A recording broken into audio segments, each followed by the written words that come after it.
It's not one they're after, but 3 is the golden number, and a desperate match here for 2 squads this evening. ESPN sweeps us off the coast in Seaside, California for this pivotal USL Championship bout between Orange County SC and Monterey Bay FC. And hello everyone, with Gary Bailey, I'm David Gascon. Thanks for joining us on an absolutely gorgeous night where, Gary, these squads can't afford to hang loose at all. No, it's a winner takes all. If you lose tonight, you're almost as good as out, especially if you're Orange County. That's the team you're looking at. Las Vegas Lights, they're on 37 points. If either Orange County or Monterey Bay win their next 2 games, they're going to be very, very close to Las Vegas Lights. So everything to play for here today. All about the Western Conference standings right now. Monterey Bay FC, they did some damage just 1 game ago. A game in which they were down 1-0 and then all of a sudden 3 unanswered.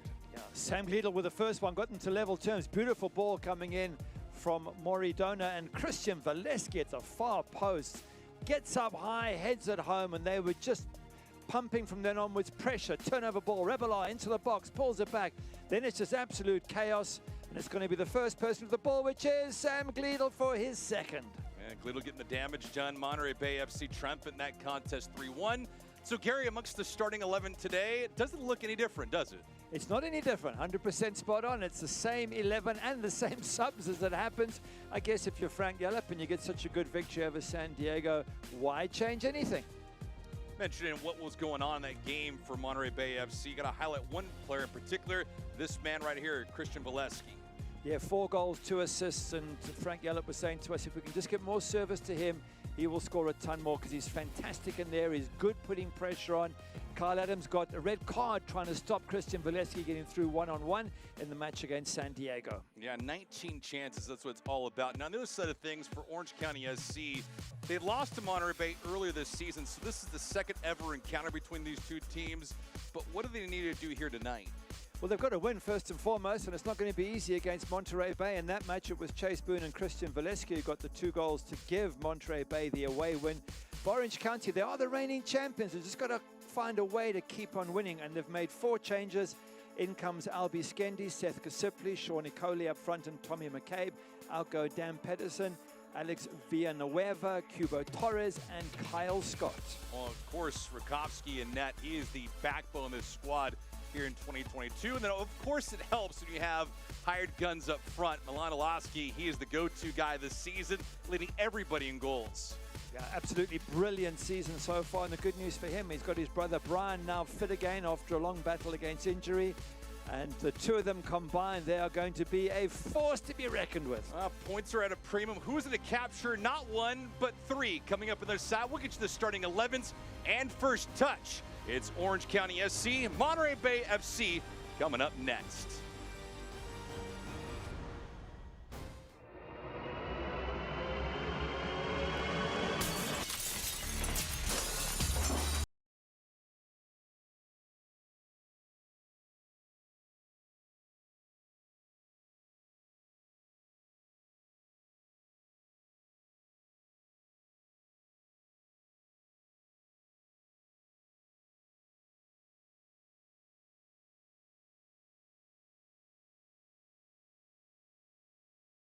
Coastal Roots Hospitality is a proud partner of the Monterey Bay Football Club. Coastal Roots Events and Catering, along with its 3 iconic restaurants, Montrio, Tarpe's, and Rio Grill, invite you to pick it up and pay it forward, where 10% of all proceeds from takeout orders are donated to various local charities. Their catering service and restaurants utilize local farms, butcheries, and ocean fresh sustainability-driven seafood to deliver unique and exemplary dining experiences. For more information, visit coastalrootshospitality.com.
And we are live here at Cardinale Stadium. David Gascon, Gary Bailey, formerly of Man U. Gary, it's been a long time since you've been on the pitch, but I gotta imagine in instances like this, it makes you feel like you're right back in it with the pressure, the stakes being at an all-time high.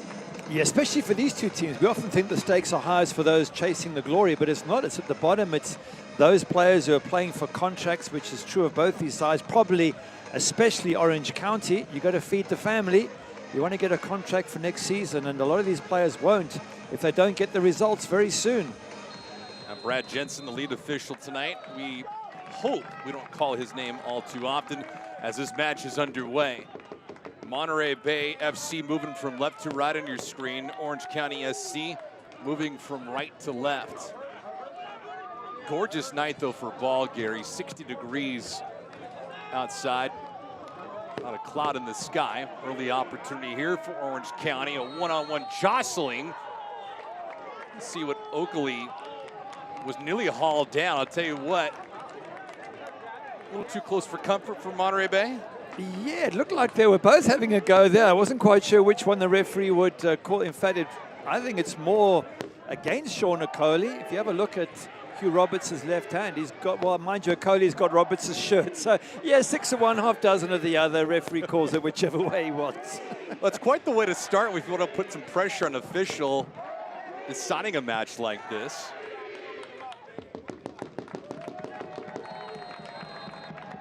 Contact the other way. You know, Gary, when you get in predicaments like this where neither team is in a playoff positioning, do you think a little too much? I think you can worry a little bit too much, and it's the job of the coaches to try and get the focus off, which they've both been trying to do. I do think it might get physical. We've already seen one tackle there, just a crash in from Monterey Bay and giving away the free kick. When you're fighting for your lives and your contracts and your future, and they've both got a chance of making the playoffs still, you're going to give everything you've got. That's what I expect from both teams tonight. Some might think it's shallow, others might think it's rather cold, but this is a business where you're measured on wins and losses, goals, goal differentials, and playoff outcomes. Yeah, very much so. And at the sort of higher levels of football, be it over in England or even at the MLS, you know, players are signing multi-year contracts. So you know that your wages, the money's coming in for the next couple of years, and especially if you're a good player, it's big, big money.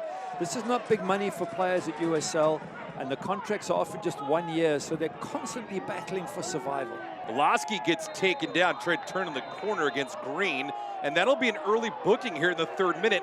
And for Green, he's got to be careful for the rest of the match. Exactly. Spot on. What is it, 87 minutes? You're now going to make sure that every other tackle you make is not a bad one.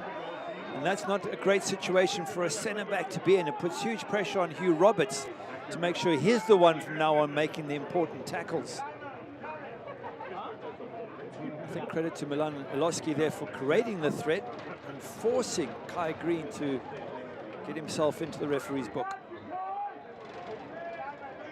So quickly against Green. Got to give a ton of credit to Iloski, though, putting the pressure on Green.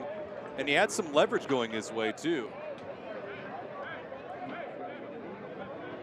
Kasipli.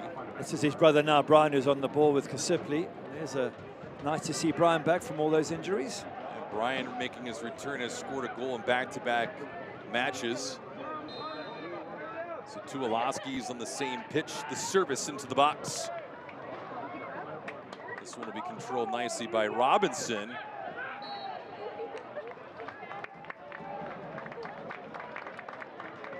I must admit, it's very, very strange seeing Orange County bottom of the Western Conference as the reigning champions. And given how good they are, and that Iloski is the top goal scorer in the USL. That's Milan Iloski.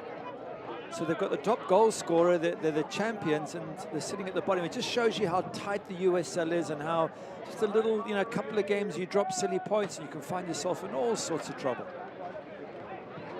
Now, one player is certainly not going to make a drastic difference over the course of a long season, but of course, Kobe Henry going on to bigger things does have a lasting impact, especially in that back line for Orange County. Yeah, and I think you've hit on a point. It's something that Richard Chaplow said to us today when we spoke to him. He managed to find a bit of time just before preparing for the match, and he said, we had so many problems with defenders as the ball gets cleared. Brent Richards has been out, and Costa, and Rob Kiernan. He says, so we're going to have to play Kasipli as a wing back or in a defensive role. Given that you've got so many defensive players out, that's been their problem this season, leaking too many goals. Donor into the box. That one's going to be cleared away. It looked like it was a Roscoe.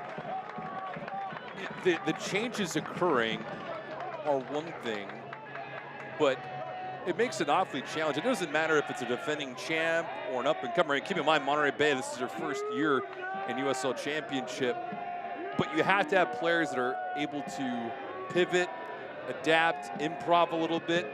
And it was fascinating to speak with both head coaches about that instant and how at times they have lacked the fortitude to respond. Yeah, well, especially with Orange County. I mean, that's something Richard Chaplow was most upset about. Yeah. Is that they're giving away too many goals in the late stages of matches. When you should be on the front foot and winning games, which they were at the end of last season. I mean, they were absolutely amazing.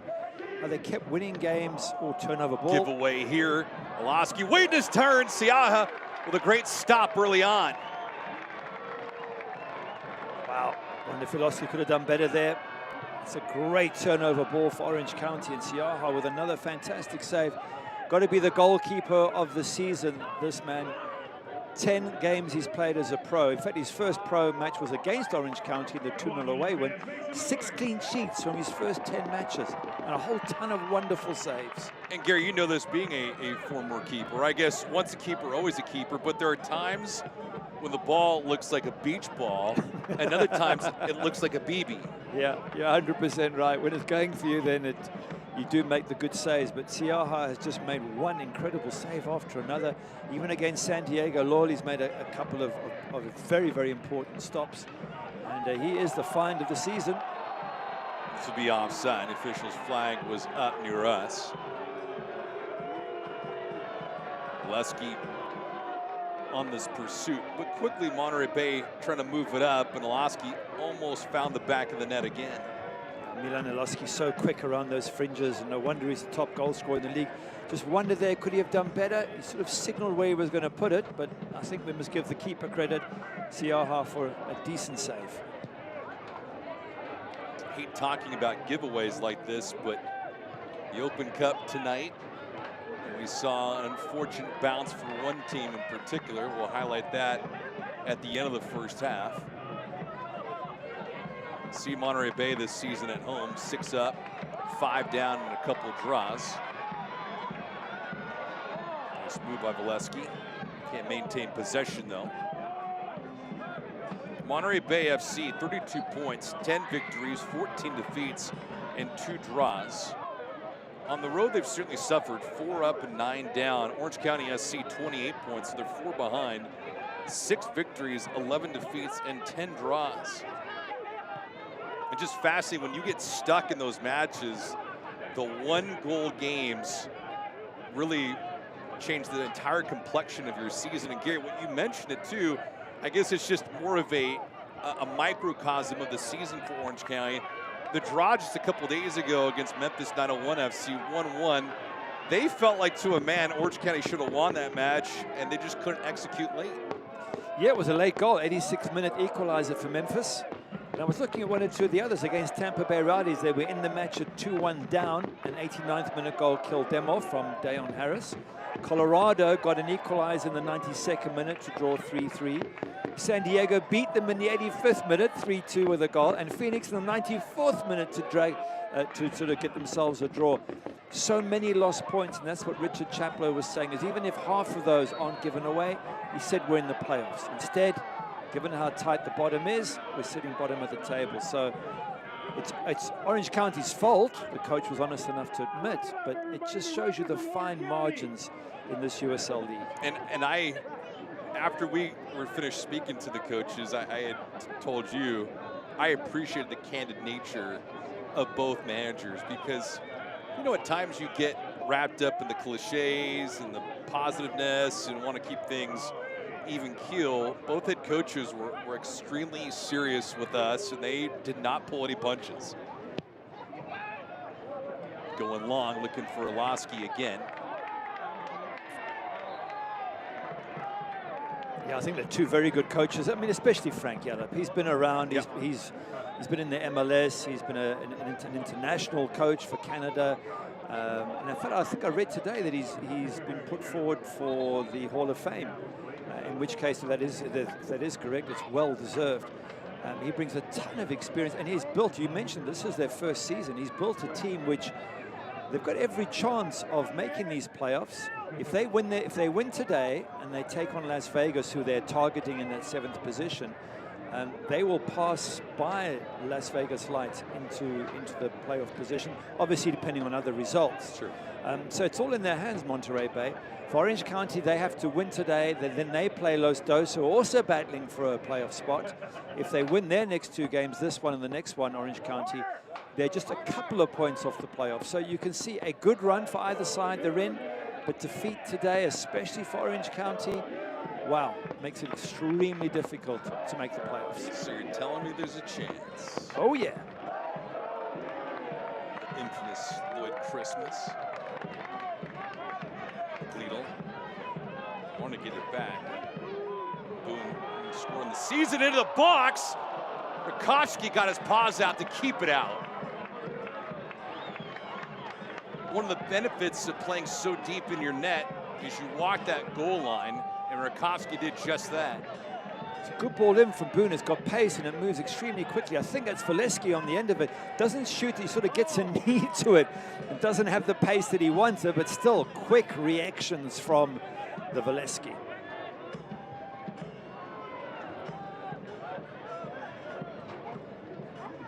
So this match is still scoreless, 12 minutes in. You know, any way you can get it in the back of the net outside of your hand, I guess whatever works.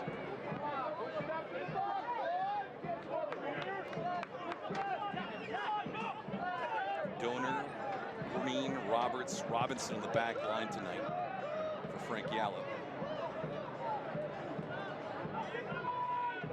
That Frank Yallop saying to us, not just only on this week we spoke to him, but last week I had the chance to chat to him as well. He said, Valesky, we've got to get him service. Valesky lurking again. Tell you what, trying to get underneath the jersey of Rakowski. He sits in there now. Murphy had to peel it back to Green. Green with the yellow card in the 3rd minute. Let's see how he pursues this night. May not with reckless abandon, but nevertheless, still has to keep the sense of urgency in a contest like this. Robinson wanted to get it back. Passes broke it up nicely. You're trying to get that service to Valesky. Frank Yallop saying we haven't given him enough decent ball in the box, and for the 2nd goal against San Diego, Maridona putting a beautiful cross into the far post and Christian Valesky heading home. If you give him that sort of service, he will score a ton of goals here, and I think that's what they're trying to do here, Monterey Bay. Get the ball wide, as we saw with Chase Boone on the right there, just whip it in and then ask Christian Valesky to attack the ball. And Charlie Adams scored the 1st goal of that contest for San Diego, and there was all Monterey Bay with 3 unanswered. Orlowski, dangerous again. Orlowski pulls the trigger, just misses the corner, and you see the language on his face. It's a clever shot because you think he's going to go to the goalkeeper's left, our right as we're looking, and instead he goes the opposite direction. That's what he's clever about. He tries to outfox the keeper, tries to do the unexpected. Look here, you think he's going to wrap his foot around it and go far post, and instead he bends it and goes near post, just wide. Tell you what, that looked like it took a funky deflection off a defender. Now Brad Jensen, the lead official, did not see it. Gary, with the way that shooters are now and even when you played, were you able to read the shot off the foot better during the day or at night? Depends on, I was going to say, it depends on the floodlights, it depends on how clear it is. Normally during the day it's easier because you're guaranteed good lighting. At nights, if the lights, especially at some of the smaller grounds, aren't good, you can get the ball lost in the lighting. Sure. But it's never easy. As you said, there's deflections, there's clever strikers who bend the ball, who look one way, hit it the other. It can be a nightmare being a keeper at times. So it sounds like at certain times during the course of your career, you were guilty of looking at the eyes, not the feet. Yeah, well, you can do. You have your good times and bad times. Rakowski, for example, last year, one of the top goalkeepers, brilliant. He's struggled this season. It's just the life of a goalkeeper. You can have a lot of ups and downs. And for Patrick Rakowski, this has not been his best season. He's been left out a few times. So he really does have a point to prove, does the German. Certainly a humbling sport, needless to say. When you get, over the course of a long year, you have your ups and your downs. Rakowski's save percentage below 60 at 545. He's given up 35 goals and counting in this campaign.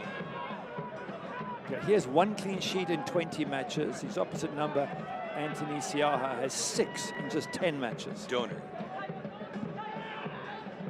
from Ontario, Canada. Boone into the box. That header will sail over the net. But again, the service, it's been apparent at least for one side, that's the home team so far. I think that cross has got a little bit too much height and it's difficult for Valeski. The one he hit in earlier, Boone was whipped in. As we look at Milan Olowski's numbers, just absolutely phenomenal. It is strange that your top goal scorer in the league is with the team that is sitting at the bottom of the table. It's just very, very strange.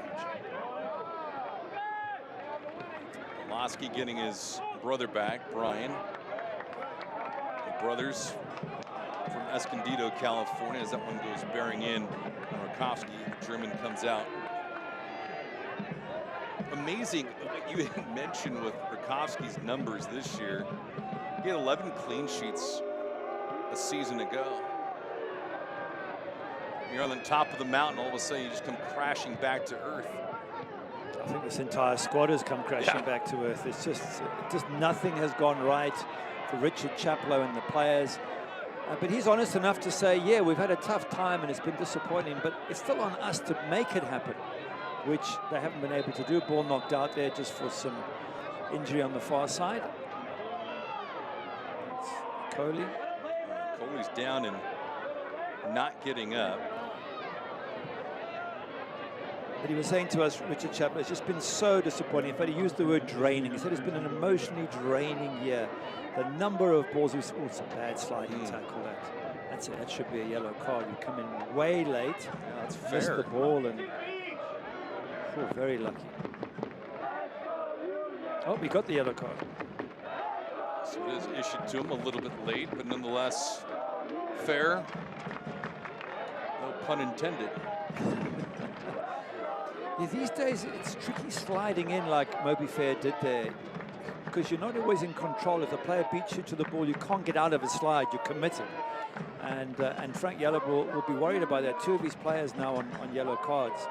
And more today, players are told not to slide in, to stand, unless you're the last defender and the player's 6 yards out. That's a different story. But in the middle of the pitch, why slide in? You risk a yellow card for what? To win the ball in the middle of the park? It isn't worth the risk. Roscoe back to Rakowski. Gary, back to your point about a season being draining. There's no recovering something like that. But you had mentioned earlier during the show that these athletes all have contracts to play for. But not only that, a lot of these guys have families, kids, houses. There's a lot of pressure that goes on. It's not just what happens here performance-wise. They got more to think about at home. Oh, absolutely they do. Opportunity here into the box. That one wrestled aside nicely as Green was able to get it out of harm's way at the last second.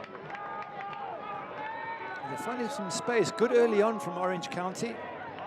Cody there with a ball down the line. It gets whipped in at the near post. Bodies flying in to try and get on the end of the ball. And it came from a steep angle. Olowski trying to split Green and Donor. Tell you what, that would have been a highlight reel goal, and not surprising for a guy of his level this year.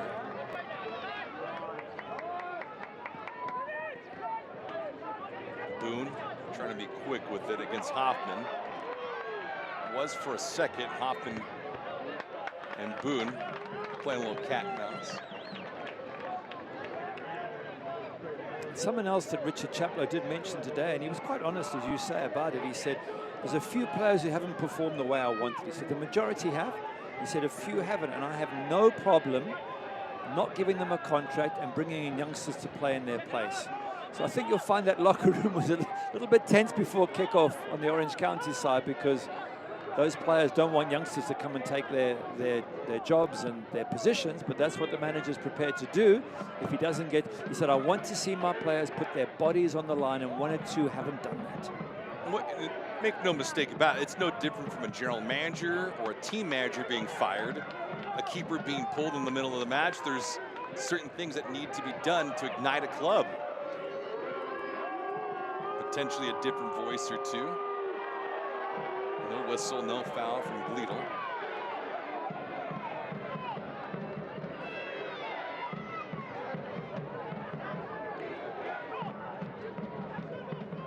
A couple bookings early on. Fair in the 18th minute. Green in the 3rd. You see the man that we highlighted at the open of the show. Very good game against San Diego. Besides the goal he scored, it was his breakthrough that forced Kyle Adams to pull him back and get sent off. He had a couple of other little half chances. Donor trying to deliver there. In fact, he won the ball, some good high pressing, and he won the ball and managed to get it to James Murphy. He had a great chance just before halftime, and that was Valeski as well, as far as I remember. So all in all, fantastic contribution from their main striker up front. And Valeski and Gleedle flying the back of the net. Gleedle opened up the scoring in the 45th minute for Monterey Bay FC. Added a capper in the 88th. This is during the contest where Monterey Bay FC was playing 11 on 10. Kyle Adams with that red card.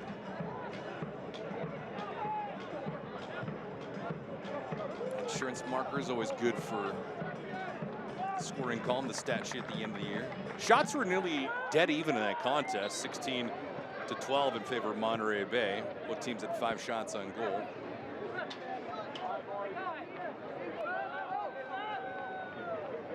When these two teams got together, you have to go back to July the 9th. Only encounter Monterey Bay FC in their inaugural year in USL Championship. Here's Boone.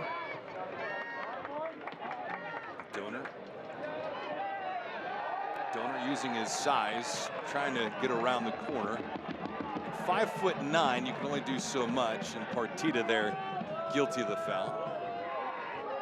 He does well, Donor. His cross for Valeski's goal against San Diego Loyal was a fantastic cross, bombing down that right-hand side. Was a little bit critical of him for the opening goal scored by San Diego. He was standing off Nick Moon and allowed him just to bend it into the corner.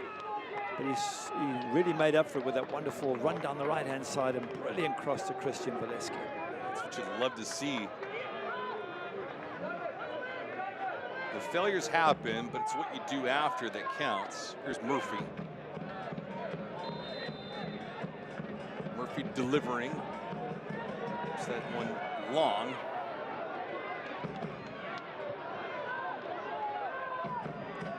Opportunity here comes all the way back out to Roberts. Roberts with a little backspin on it. Won't mean much. Orange County with possession as they try to switch the pitch here.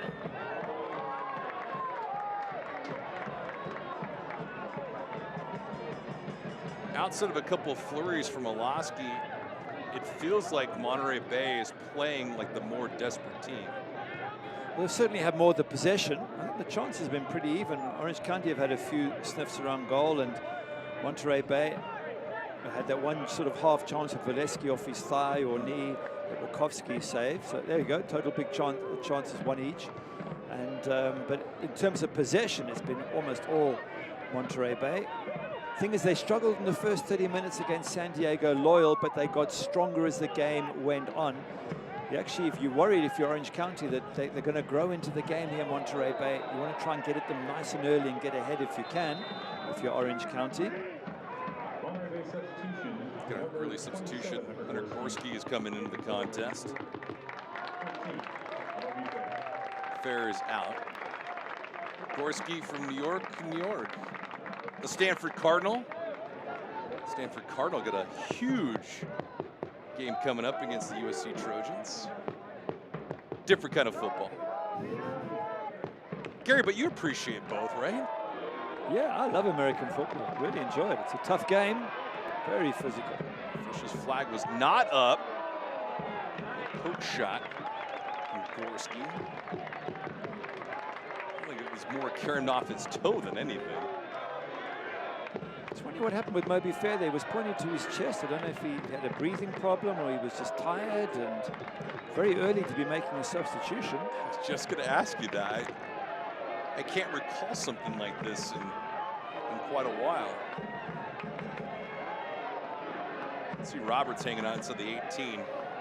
Roberts 6'4", so obviously he'll be utilized by Frank Yallop on these corners.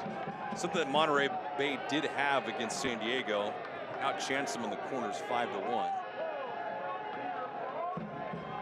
It's one thing to have those opportunities, it's another to deliver.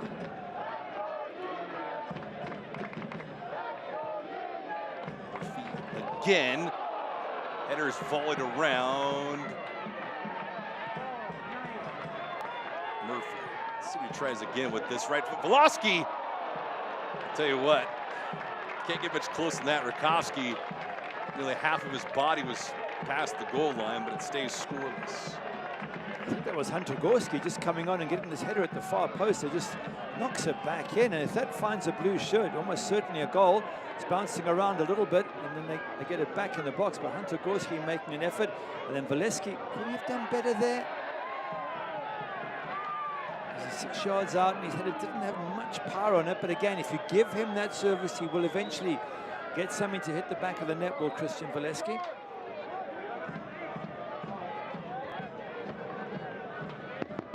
Well, Valesky with 4 goals this season, Chase Boone with 6. Gleedle's got 5, including 2 in the last match on September the 3rd.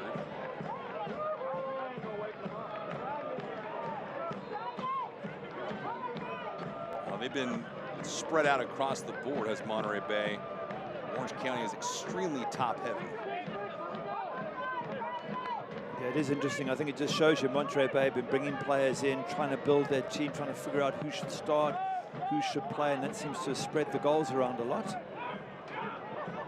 Volosky. Partita tried jumping up in the play. Gleedle on the counter. Let's see what they can do here. Gleedle gets it back. Gleedle nearly made a sweet move. Stays outside though. Donor. Donor, a straight arm, trying to deliver. Dawkins was on that far side. Dawkins only 5'11", needed to climb a ladder for that.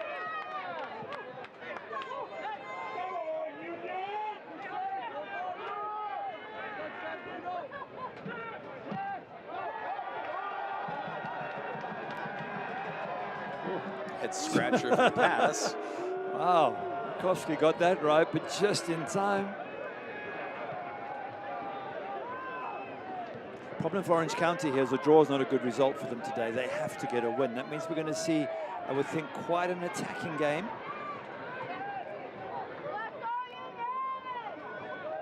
Because obviously as the home side, Monterey Bay have to attack, and you expect them to be on the front foot. Orange County have to win. They're going to be on the front foot, so it's going to be 2 teams slugging it out here. Roberts getting up for it. With that in mind, there are 2 bookings against Monterey Bay. Fair is out.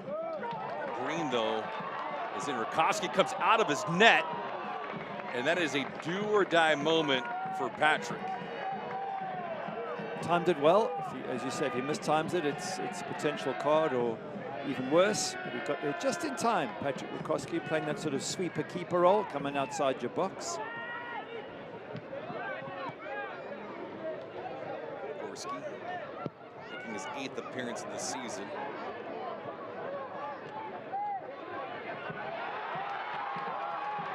That foot, that one is elevated, goes high and arcing over the net. Dawkins just jumped up in the play. Dawkins getting a little bit of a... Well, here's his chance earlier where Rakowski times it absolutely perfectly, but Dawkins at 34 getting a chance to sort of resurrect his career late on, the Jamaican.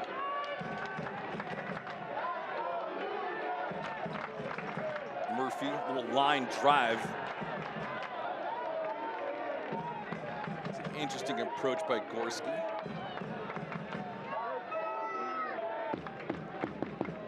I don't know how much steam you could put on a redirection like that.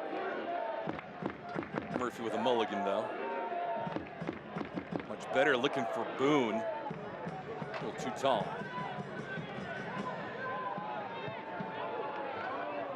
Robinson. Rakowski's got it now. I was looking at Rakowski, which has been such a bad season for them defensively. Orange County, 47 goals conceded. That's the second worst in the West. I mean, these are the champions we're talking about, who prided themselves last season on their defense. There was a number of times I remember in the playoffs where they were 0-0s and they were going to penalty shootouts. They gave nothing away. And yet this season, second worst defense in the Western Conference. It just, yeah, they've had some injuries, but even given that, it's still an amazing situation the champions find themselves in. You know, Orange County -5 in the goal differential, which is odd considering they're behind Monterey Bay, and Monterey Bay has a goal differential of -13.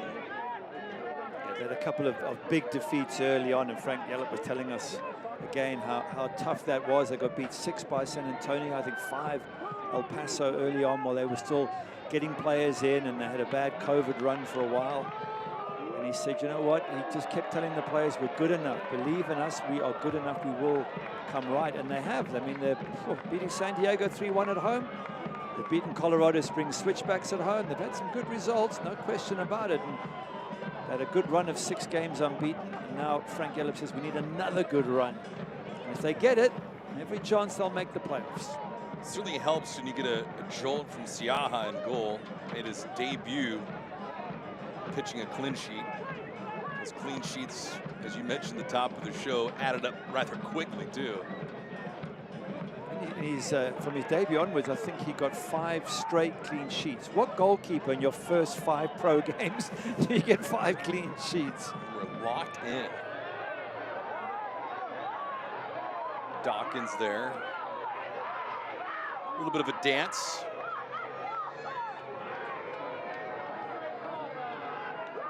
Brian Orlowski was there on the receiving end of it. Dawkins has sort of got an arm over Brian Orlowski, just enough for him to go down and win the free kick. Dawkins saying he was jammed up there because there was nowhere for him to go. Brian Orlowski nearly slid over that ball. There's the free kick.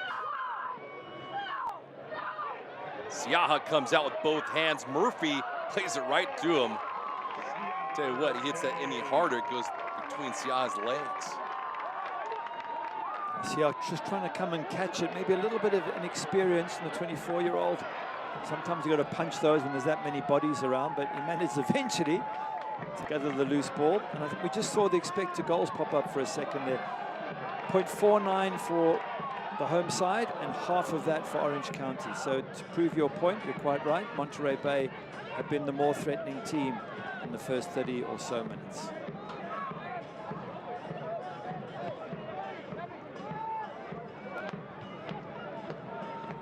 Has been a good pace so far. A little bit of physicality. Some quality scoring opportunities on each end. The keeping has stood tall for now. I say for now, as that threat quickly erased. Galito was lurking. Murphy did a good job of keeping it in.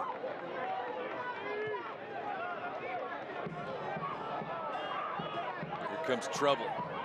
Woloski with plenty of real estate.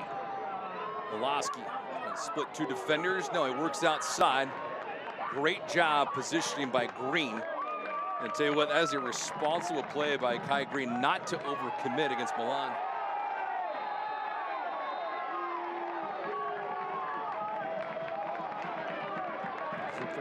Player going down injured, and there's a yellow card as well. Occurring here in the 35th minute. Gleedle on the guilty side. As we suggested, Monterey Bay getting stuck in 3 yellows may be fair, at least off the pitch, so it's 2 yellows on the pitch. A physical game, and by the way, to make things more difficult for both Orange County and Monterey Bay, RGV beating El Paso away by 2-0. So RGV has jumped above Monterey Bay into 9th spot. Would you believe the bottom 2 teams in the table, Orange County the champions and Phoenix Rising, have been probably the best team in the West the last 4 years? Who would have thought? Anyone's game.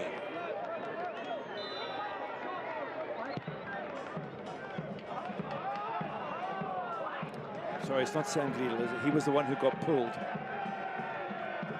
Hopping the guilty side, I beg your pardon.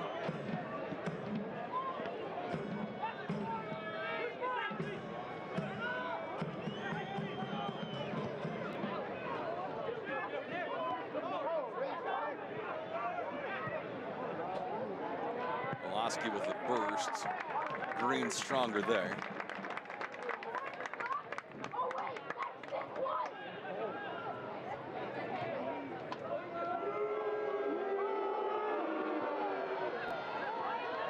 Partida.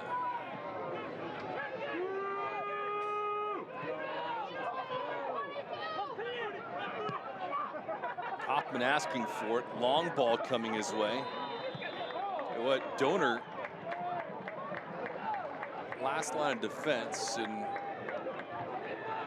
already misses that. All of a sudden, could be all she wrote with Hoffman on a clean break. Offside, so good holding of the line there by Monterey Bay. I think another reason why this is an important match for Orange County, besides the obvious fact they need the 3 points, is that 5 of the remaining 7 games are away from home. So if they are going to make the playoffs, they're going to have to win on the road, starting here. And it's going to have to be a really good collective battling team performance if they're going to keep on doing that for 5 of the remaining 7 games. Dawkins outside. That placement was almost perfect. Woloski missed that by a hair. Look at that total cross of 17 from Monterey Bay, just 4 for Orange County. And this one here, you're right, was only inches away. Dawkins playing it out wide, and it's whipped across. Fileski, if he could just have set off a split second earlier, that would have been a tap in at the far post. Well, the creativity's been there now for Monterey Bay. Woloski gets taken down as a threatening tackle, and James Murphy will certainly earn this one in the 38th minute. Now, there have been some challenges, and there's been some extremely hard fouls in this one, Gary. As we said, a lot at stake. You're going to expect that, and I think it's going to get a lot more physical as the match goes on. But Murphy trying hard to get back, just mistimes it. Doesn't need to make that. He's got Moridono there and waiting. Just don't lunge in. Just put pressure on. Keep your feet away from making contact with the opposing player.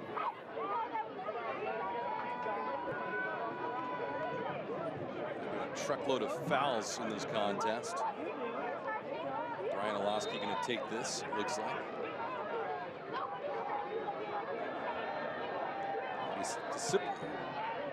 Bends this in the header.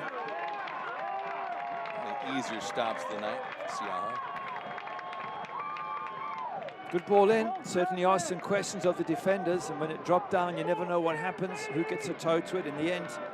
Siaha, his good spell in goals continues. I mean, there's been penalties taken against him. I think it was El Paso. Lucho took a penalty, tried a Panenka and put it over the crossbar. It's been almost impossible to beat this guy in goal.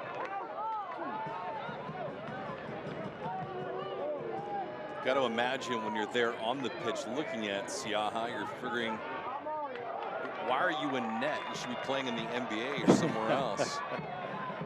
Dawkins, Murphy, boom.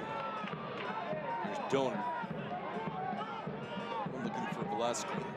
Boom, with a nice pivot.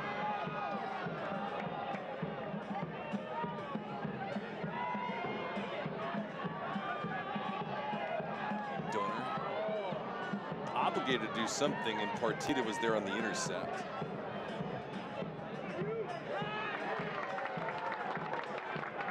Hugh Roberts dominant at the back there. We haven't seen much of Sean Okoli. He's one of those players, I think, who has to prove himself to the coach. Taken Kubo Torres and put him on the bench. And given Sean Okoli the start. And so far, hasn't won a lot, hasn't made much of an impact up front.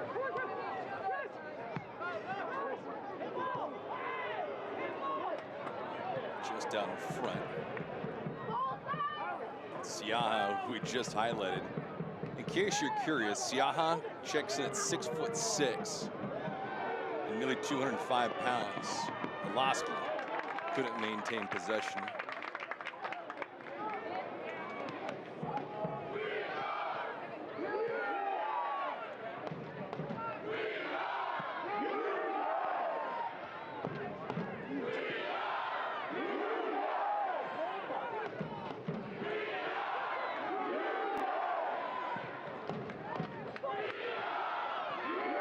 Good support there at Cardinale Stadium in the background. I think the support is growing for this team that Frank Gallup's building. You can see how they've improved over time. They've been getting some good home results. And wouldn't it be amazing if in their very first season they could actually make the playoffs? Reminds me a little bit of Oakland Roots last year. Struggled early on and then got momentum, and they actually got to the playoffs. Wouldn't be surprised if Monterey Bay do exactly the same. It's perfect here for fans. So you get to hang out in Seaside, grab a cocktail, something to eat, and all of a sudden you support a brand new program or organization. You just can't be guaranteed summer weather. One of the matches I watched a couple of weeks ago, the mist came in. In the middle of summer, this fog just descended on the stadium and the temperature plummeted. The marine layer is something sweet, and of course, California offers different elements depending on if you're Northern California, Southern California, or the Central Coast. And unfortunately for Californians, they're also dealing with some potential blackouts. There's Richard Chaplow. What a season last season. We came in halfway through and then took them to the playoffs and eventually took them to victory in the USL Championship away at Tampa Bay. What a win that was, 3-1 away from home.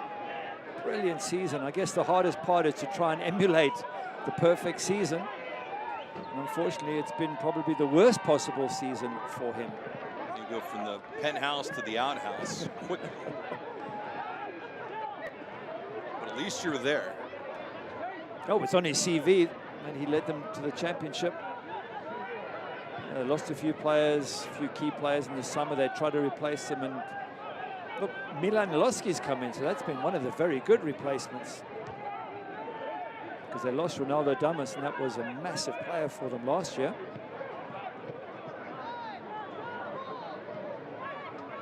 Some leave, others come in, and it's about picking up the slack.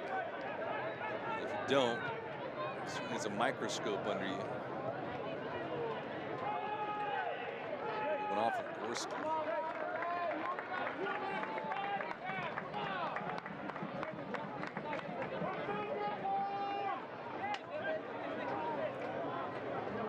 Here in the 44th minute, been a pretty smooth flight so far. 13 fouls combined, 4 yellow cards combined, 3 for Monterey Bay, 1 for Orange County.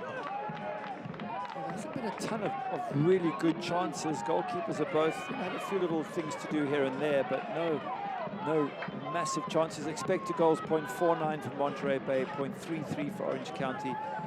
You know, not even at the halfway mark of a goal, not even half a goal, you know, for either side. So it's a tense first half, but often that's the case, and then second half it comes to life because both teams need a result. Robinson out wide, a little bit too strong on that. They have to weights. Grant Robinson, formerly of George Mason. 7 of 9 last year with Rio Grande Valley. Rookie campaign was in Sin City with Las Vegas Lights FC. A notable figure on the U19 squad back in 2016. So you have the international accolades and now playing domestically for your country.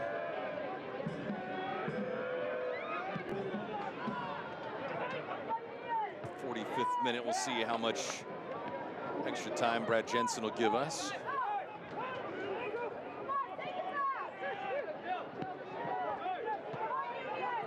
Coley just has not been on it. 60 seconds will be added to our first half saga.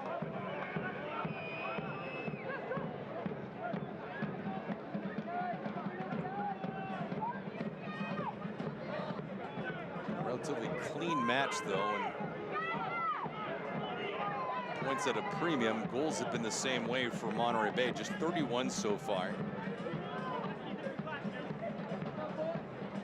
In 26 matches, they are yearning for a lot more. I guess from Orange County's point of view, if your defense has been your major problem all season, a clean sheet is step one. Sure. Keep the clean sheet and then rely on the Orlowski brothers up front to score you the goals. I guess you could say the same for Monterey Bay. They've got a clean sheet. They'll be happy defensively as well. We shall see. Closing seconds of this first half. Orlowski, see him being surrounded. Coley at right foot. Thought about it. Brad Jensen says, fellas, that'll be that for the first half. So plenty of action. A couple different spurts. 9 shots combined, 6 of them from Monterey Bay FC, 3 of them from Orange County SC.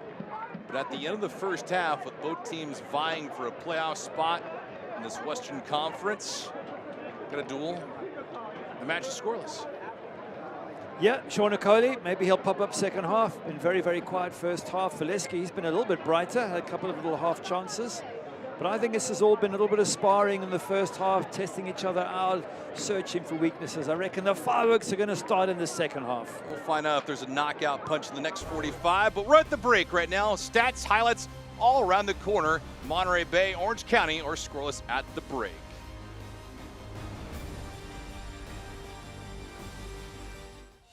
In 2007, a group of local business owners realized a dream by establishing First Capital Bank. We cultivate thriving communities by growing and sustaining businesses on the Central Coast. As we celebrate 15 years, our commitment to personalized service remains unwavering. And we continue to give back to our communities. Experience First Capital Bank.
Coastal Roots Hospitality is a proud partner of the Monterey Bay Football Club. Coastal Roots Events and Catering, along with its 3 iconic restaurants, Monterey, Tarpe's, and Rio Grill, invite you to pick it up and pay it forward, where 10% of all proceeds from takeout orders are donated to various local charities. Their catering service and restaurants utilize local farms, butcheries, and ocean fresh sustainability-driven seafood to deliver unique and exemplary dining experiences. For more information, visit coastalrootshospitality.com.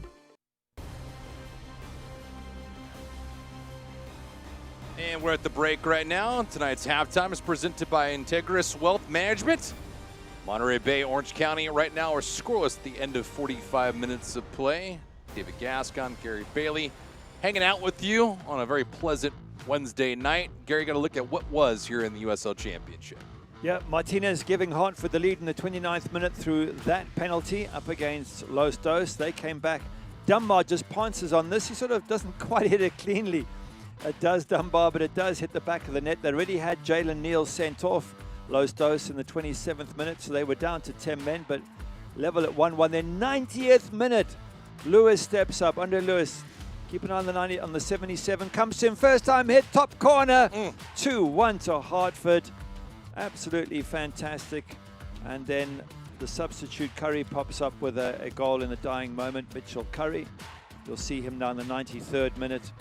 Danny Barrera is going to give him the pass, and he just tucks it in, catches the goalkeeper, maybe looking more central, and he just toe pokes it into the corner. That shot, though, from Lewis was exceptional, and Curry, for good measure, with the cherry on top. Western Conference standings, we are in real time with these. Yeah, all so tight, isn't it? I mean, the sort of front three are separate, of course, but even Sac Republic can get dragged into this, and Las Vegas Lights tenuously holding on to that final spot. El Paso losing tonight. They're in a bit of trouble holding on to their place. Yeah, LA Galaxy, too. You see them there, that goal differential at -7. Monterey Bay FC, Orange County SC at the bottom of the totem pole. So we go from what was with Hartford and LA. We also had a little bit more on this as well. Yeah, Russell Cicerone gives Pittsburgh Riverhounds the lead at Loudoun in the 26th minute. Such a fantastic goal scorer, Russell Cicerone. And then they kept the pressure on. And there's their fans in the corner. Keyser got one in the 74th to make it 2-0. Good build-up again down this right-hand side by Pittsburgh. Near post header. Edward Keyser with the goal. Shane Wheat with the cross. Good cross as well. Picked them out. They're pretty much cruising, and it was a late penalty for Loudoun in 89th minute just to make things look reasonable. He'll go a little foot out. Yeah, referee says pen. Upsets Benteke 2-1, but victory nonetheless to Pittsburgh Riverhounds. Handling business there as we get the up-to-dated Western Conference and now Eastern Conference standings. Louisville City FC is the top dog. Let's say a little bit too close for comfort, though, right? Yeah, it all very tight. They were held 2-2 by FC Tulsa this evening, but from 8 downwards, they're too far off. So in the East, it seems like 1-7 has been settled. In the West, it is all on. Almost everybody's got a chance of making that 7th spot. Yeah, a little odd between the two conferences, but it all changes once they get into the postseason. As of right now, though, in Seaside, California, nothing doing on the scoreboard. Monterey Bay and Orange County continue to be scoreless. I'm on that routine.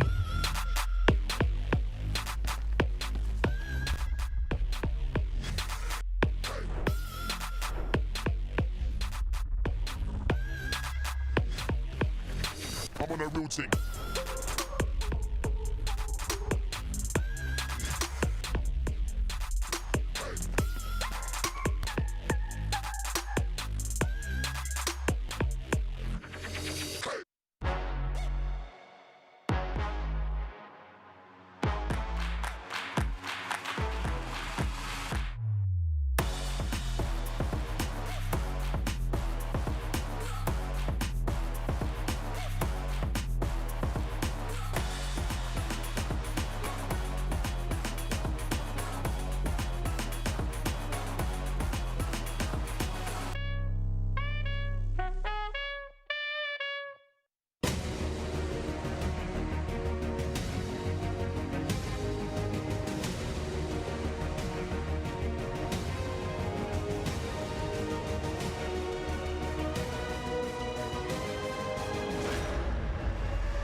Coastal Roots Hospitality is a proud partner of the Monterey Bay Football Club. Coastal Roots Events and Catering, along with its 3 iconic restaurants, Monterey, Tarpe's, and Rio Grill, invite you to pick it up and pay it forward, where 10% of all proceeds from takeout orders are donated to various local charities. Their catering service and restaurants utilize local farms, butcheries, and ocean-fresh, sustainability-driven seafood to deliver unique and exemplary dining experiences. For more information, visit coastalrootshospitality.com.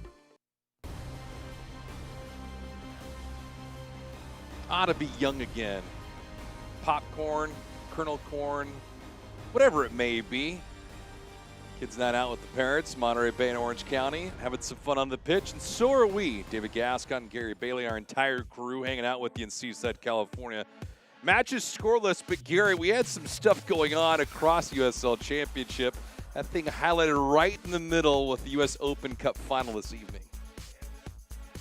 It was so close for Sacramento Republic. We were watching that, and right up until the 75th minute, they were in with a chance. There's a few flashes across the Orlando City goalmouth, and then Facundo Torres popped up in the 75th minute, again in the 80th minute with a penalty. There was another goal in the dying moments of 96th minute. And unfortunately, it all came to a sad end for Sac Republic, but what an achievement to have even reached the final. Brilliant. Florida getting an expansion club and a new era in Tulsa as well.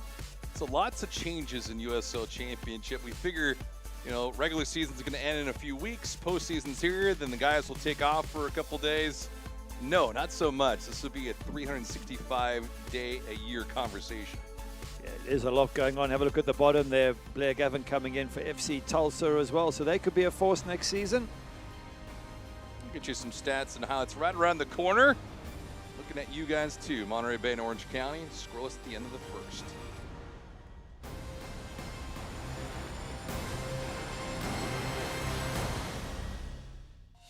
In 2000, a group of local business owners realized a dream by establishing First Capital Bank.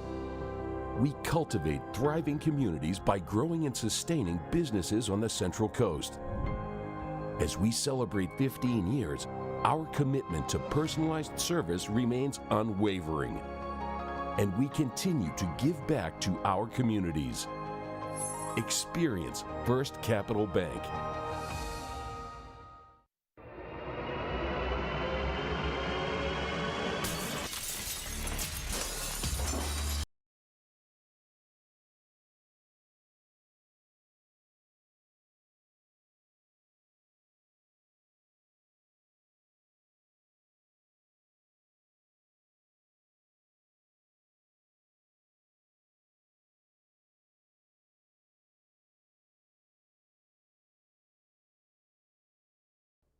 Coastal Roots Hospitality is a proud partner of the Monterey Bay Football Club. Coastal Roots Events and Catering, along with its 3 iconic restaurants, Monterey, Tarpe's, and Rio Grill, invite you to pick it up and pay it forward, where 10% of all proceeds from takeout orders are donated to various local charities. Their catering service and restaurants utilize local farms, butcheries, and ocean-fresh, sustainability-driven seafood to deliver unique and exemplary dining experiences. For more information, visit coastalrootshospitality.com. Back here at Cardinale Stadium, David Gascon, Gary Bailey hanging out with you on a Wednesday night. Fans are nice and cool and comfortable. 45 minutes in the books here. Not a lot in terms of offensive productivity. That does not mean that there weren't any chances, though. As Gary, we look back at what was the opening half. Great deal of action from 2 teams that need 3. Yep, chances for both sides. Siaha early on the ball, tries a little tricky ball out, and then possession lost. Milan Oloski, I just felt he could have done a bit better perhaps. He picked out the corner, well read by Anthony Siaha. Normally Milan Oloski slots those chances. And to the 11th minute we go, so one side for Orange County, Boone and company try to counter. Yeah, Oloski with a knee-thigh effort that sort of bounced towards Rakowski, gave him enough time to read and deal with the effort. Well, Murphy here on that corner. Ball hanging on the goal line too. Gets recycled back. Hunter Gorski with the first effort, comes back in. Valeski then gets a header. For someone who's good in the head, I thought he could have knocked that back into the far side of the goal. Doesn't really test Rakowski that much. But again, the home side was slightly the better efforts around goals, and Dawkins here with a bit of a threat that gets deflected over the top. Dawkins and the entire squad of Monterey Bay. Creighton early on and late into the 45. Orange County would put some pressure on, and Siaha a couple of miscues, including that one, but earlier which you highlighted with Olaski's chance. And Dawkins here in company in the 38th minute. Oh, Valesky so close at that far post, just stretching and missing, and you'll see both have 2 shots on target. The expected goals is pretty much the same, just around about the half mark, half a goal each, so not much between them. 3 yellow cards for the Union, but only 2 of them on the pitch at the moment, Kai Green and James Murphy. So those 2, along with Ian Hoffman on the Orange County side, will have to be a little bit careful in that second half. Well, what does it all mean? It just means that the next 45 will be extra difficult for both of these squads. As you saw at the bottom of the screen, the yellow cards with Monterey Bay picking up 3 of them. Who's going to break? And at what point will it be in this match? As you see James Murphy. Murphy looked like he took a shower in the first half, and his uniform was entirely drenched. It's a little bit of humidity. The temperatures at first kick tonight were 60 degrees. But Murphy and company were certainly put to the test early on. And we have no substitutions to open up this second half. Gary, we put the coach's cap on you. What kind of adjustments would you make if you're Orange County? So far, nothing really, because both teams will be happy with their defensive solidity. Both will assume that their attackers can get a breakthrough. I think from Orange County's point of view, eyes on Sean Okoli. You're getting threats from Milan Oloski and even Brian, but not so much from Okoli. So if he doesn't perform, of course, you'll go to the bench and you'll look at Kubo Torres and try and get him on fairly quickly. There's also changes that you can make for Monterey Bay if they find they can't break through the Orange County defense. They've got big Chris Cortez. Adrian Rebelar came on in the last match against San Diego Loyal and created the 3rd goal with a great run into the box, so he could be an option. And Wilmer Martinez is fit, so we might see him as well. So I think both coaches will give it 5-10 minutes to see how things go, and then we might start to see, around about the 60th minute, start to see some changes. But if you're not in a situation where you don't have to make a move, in this instance for Orange County, you mentioned at the top of the show that they can't afford even a draw in this contest.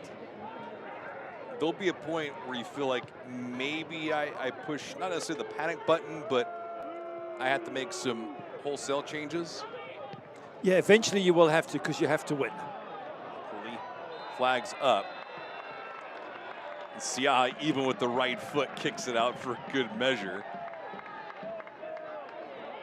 That flag came up a little late. He's wagging his finger, Sean Okoli, at the assistant referee to say it wasn't offside.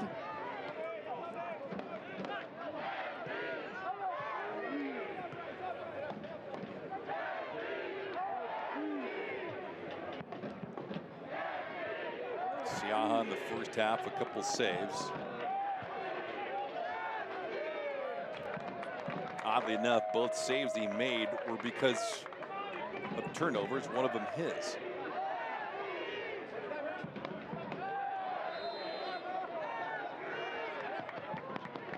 Siaha, familiar with the great state of California as a former Roadrunner, Cal State University of Bakersfield. Definitely not in Central Coast California, though. It's in Central California. On that dry heat they talk about. Roadrunners now a member of the Big West Conference, as they've changed allegiance.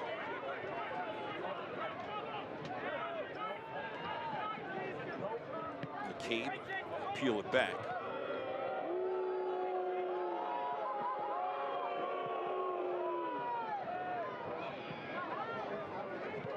Just talking about McCabe slotting on it right back. Interesting to see that Ian Hoffman then went from his normal right back position to the left back. He played in a flat back 4. Seth Kasipli pushed into more of a midfield role.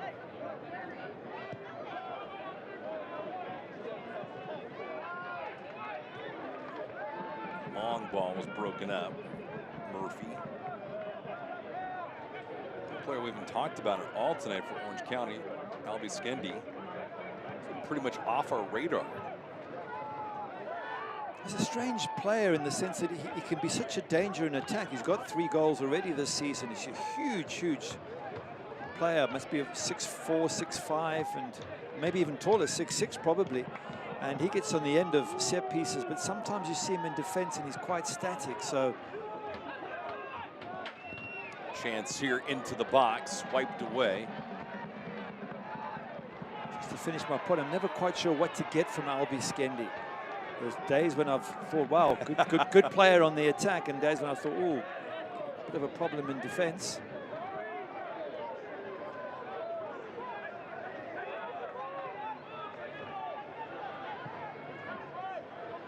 You can't substitute the size, but yeah, that roller coaster of performances has to be unnerving.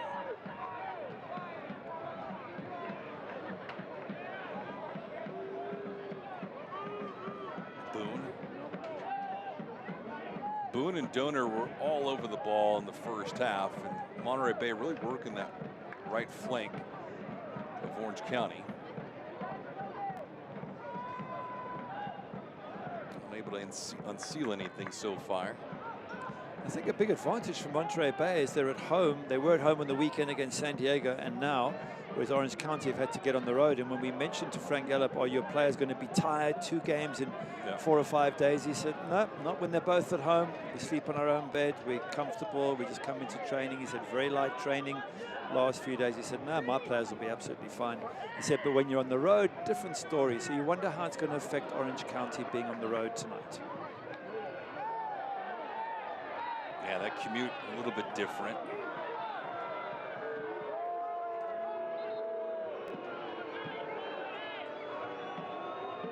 The crowd giving their thoughts on the referee's decisions. I'm sure Brad Jensen's not bothered, but it's just funny to hear the crowd boo every time he gives a decision against Monterey Bay.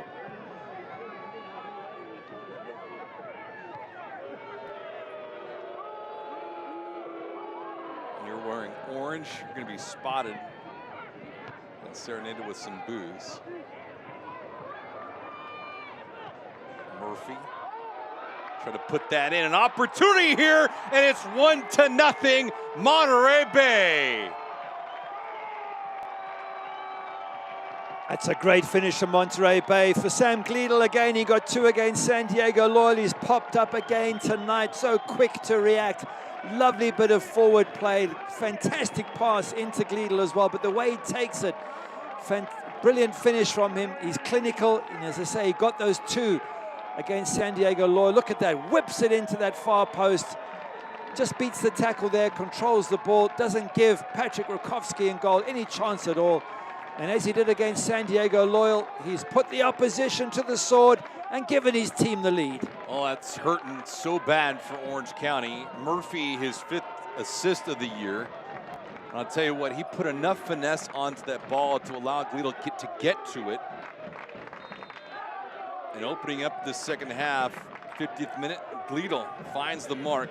His 6th goal of the campaign in 20 matches. That's 1-0 Monterey Bay. And he's a joint top goal scorer for Monterey Bay now, Sam Gleadle. Gleadle wanted more there. Now the question changes for Monterey Bay. Not that you want to go into a defensive shell, but are you more inclined to play rather conservative from here on out? I think they might defend a bit more, but they'll look to counter-attack.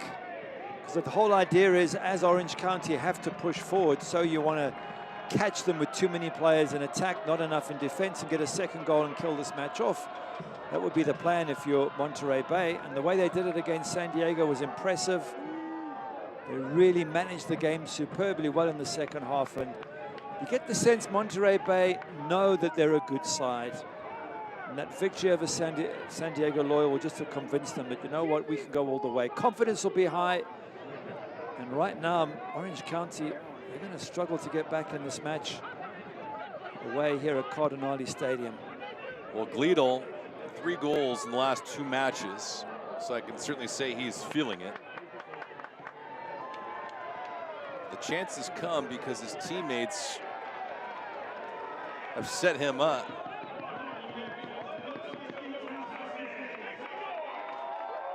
But now if you're Orange County, what do? Valesky, sharp angle, he pulls the trigger anyway. Rakowski, quick with the reaction. He was looking for help there, Valesky. His head was up. There was no other blue shirts in that box, and in the end, he just had to try and sneak it in the near post. Have a look here. He's got away from his marker, Skendi. He's looking up there, and there was no one around. So he thought, you know what? I'll just see if I can sneak it between the goalkeeper's legs. We've seen some cheap goals given up throughout the season, so Valesky thought never a bad time to put on a shot on goal.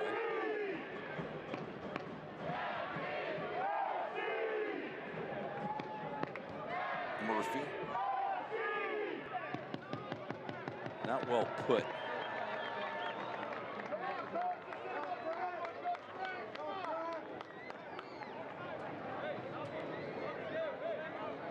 This is a great position now for Monterey Bay. 1 up on your home pitch, full of confidence after the last result against San Diego Loyal. And a chance now to really move up that table and get within touching distance of Las Vegas Lights, who they play on the weekend. So what a massive match that will be, especially if this result holds. That match will be on September the 10th in Las Vegas. Orange County SC returns home to get LA Galaxy 2.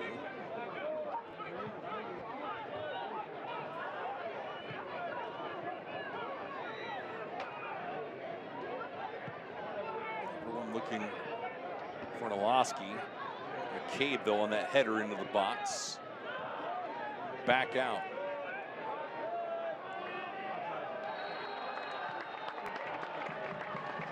You were asking me the question a moment ago, what should Orange County be doing? I think the minutes are numbered there for Sean Nicoli.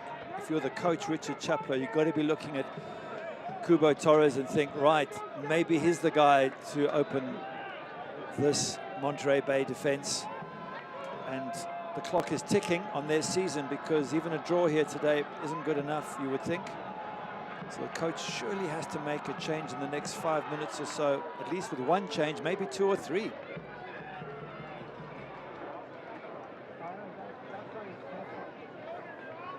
Games remaining in the season for Orange County after tonight. At home against LA, then at Sacramento, at Pittsburgh, home against San Diego, then to Texas against El Paso and San Antonio. Have fun with that. Okay, yeah, good luck with that. Wow, you'd have to be an incredible, from the position they're in now in the 57th minute. If they make the playoffs, they would have had to have had one of the best ends of the season ever, because they basically have to bounce back in this match and win every other match away at Pittsburgh, El Paso, San Antonio, Sac Republic. Wow. That's gross. It is tough. It is, and which is probably why Richard Chaplow was saying to us, look, while there's life, there's hope, but we've put ourselves in an incredibly difficult position, and I think that's fair comment. The one thing I'll say in his defense, at least an appearance tonight, there's not a lack of effort. There's not anyone that we've seen on the pitch that's mailed it in. And again, to try and figure out how you can go from being champions to bottom of the table, which is where they currently are, it could very well end up, at least with the results going the way they are. How does that happen? And again, it comes back to the point, the USL is so tight that just a few results go against you, and you can drop down the table, you can fly up the table. Physicality there. Noloski got taken down, and I think he had a legit right. Brad Jensen says, play on, fellas. Donor with a slight push, depending on who you ask.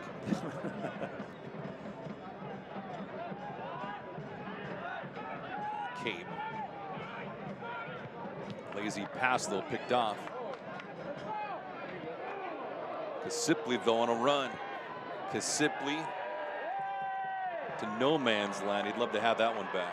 He pulled his shirt over his head, Seth Kasipley, because he'd beaten Chase Boone so well to the ball. He got away, he had time. He could have even slowed down a touch and picked his cross out, and instead ended up being a really poor cross from a player who's normally a lot more composed than that, Seth Kasipley. Anything but delicate there.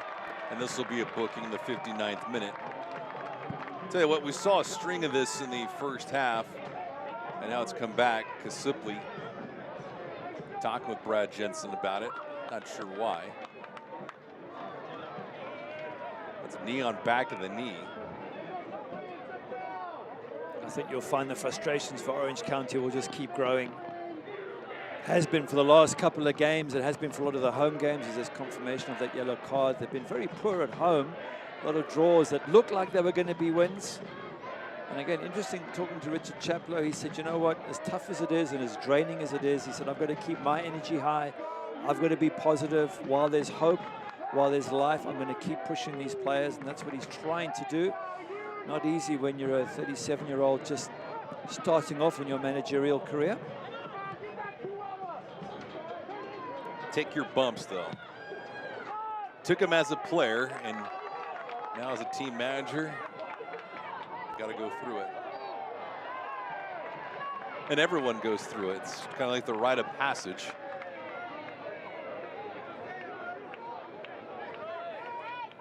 It's just that normally you start off with losses and you get better and better. He started off by winning the USL Championship. There's only one way to go down after that. Set the bar so high.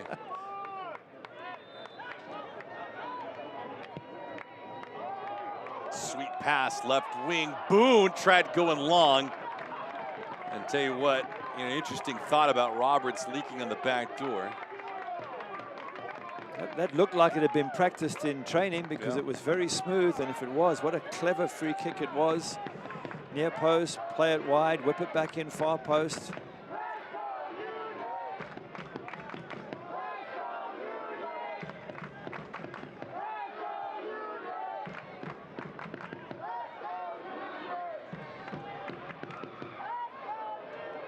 Kowski gonna have to do his own work here. Kowski has one past him. Gleedle in the 52nd minute, his 6th of the year. James Murphy with the assist, his 5th of the campaign. Doesn't have any goals on his resume for this year, but the 5 helpers does a lot. Orlowski, nice hurdle. Back to Brian, no. Milan to McCabe. Reshuffle the deck inside. Ooh, just missing there was Brian Orlowski. Brian wants to have that one back. Here comes Monterey Bay. You get the sense they've got the energy, they've got the crowd behind them, they've got the lead.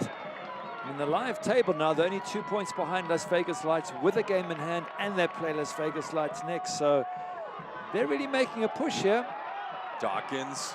Back to him. That right foot is on goal. Rakowski sees it right into the crest as Valesky was there, and Valesky grabbing his face, thinking, I need a retouch on that. He hit it straight at the goalkeeper. If it goes left or right, he's got a chance to score him, but straight into the gloves of Rakowski. On the counter. Coley going long, and he didn't miss that corner by much. Wow. That's better from Sean O'Cully. That's the first time this match that he's really had an attempt.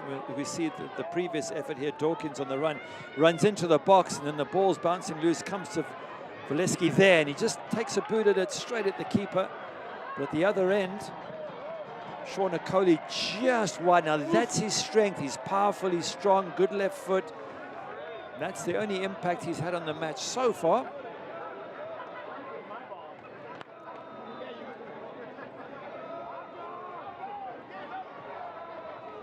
Those chances for Orange County have been far and few. But the one thing of the Coley and Milan Orlowski is their opportunities have been dangerous.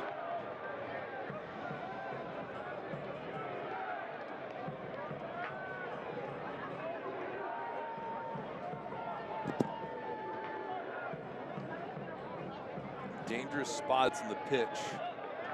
And for Orange County, they are in need of an equalizer. But not only an equalizer, they need a go-ahead goal too. They do. Sam Butel's put them in a tough position. Mind you, Sam Butel made the USL Team of the Week, week 26, just happened. He was joined by Maury Dona. The two of them have been really bright and positive here tonight, but Sam Butel, 2 goals last time out, 1 now. These are crucial, crucial goals at a very important time of the season. It's going to make Frank Yallop a very delighted manager. Well, in real time, Monterey Bay is 9th in the Western Conference, but that could change in a few moments. Gleedle trying to switch things back in their favor on the offense.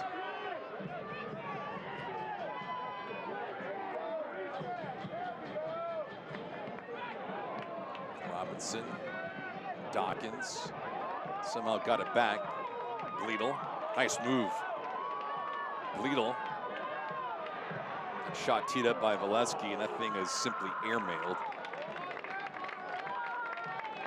A couple of options to his right-hand side there. Now here's these changes, and there actually is 3. As I suspected he might want to do, is really shuffle the pack here and throw them on and say, guys, come and save the day. We need at least 2 goals. See what you can do. Changes are occurring. Looks like Alex Villanueva is coming into the affair. And there he is. Kyle Scott also going to say hello.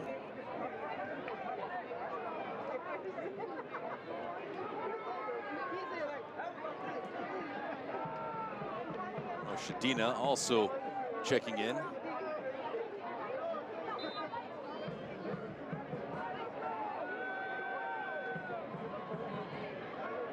you get those trio of players for Orange County.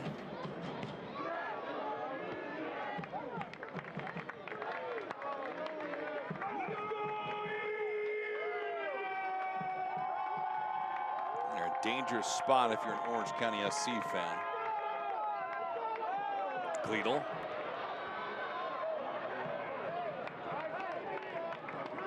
Gleedle looking around like he had teammates near him. It's an interesting predicament.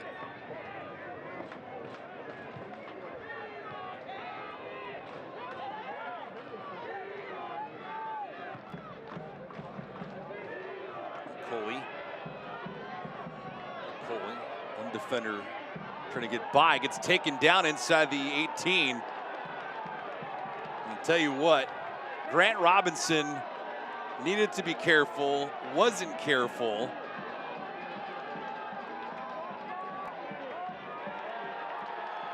Referee's given the yellow card for diving, has he? Wow.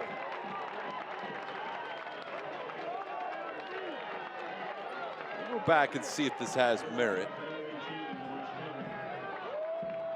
It's one of those moments in a match where the referee, you're looking at his face going, what's he going to decide? Because this could switch the entire match. A penalty goes one way. Let's have a look. Touch. Is there contact? Going to come up. Oceandina. No, not at all. Grant Robinson steps back. Have a look when he goes to Oceandina.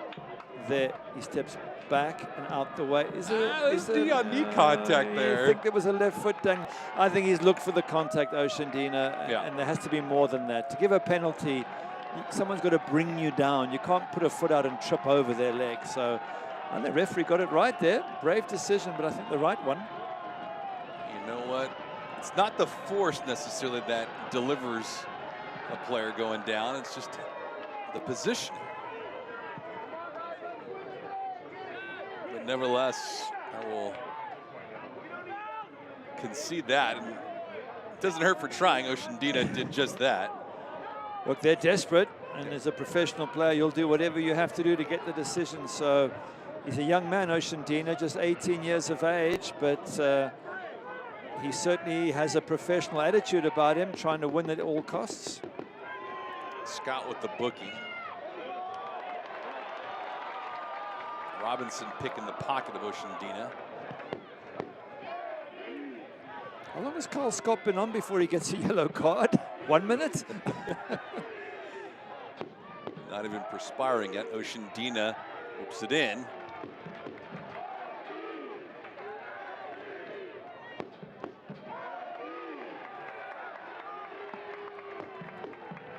'69th minute.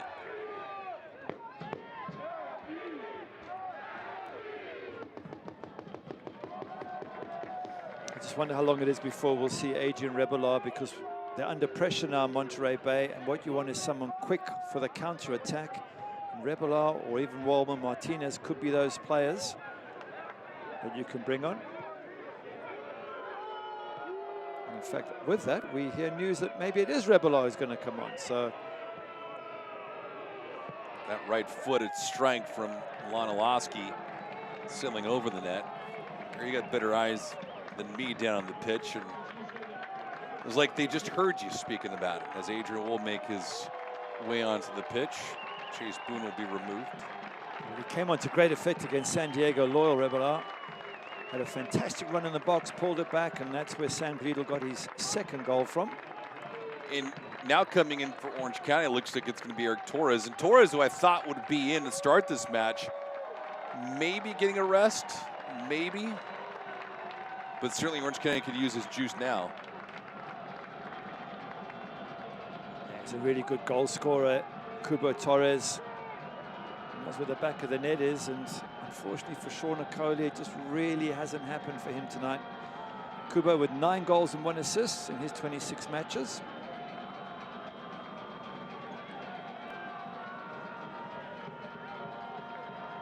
So Torres in the 70th minute. See if he has any punishing strikes in his repertoire tonight.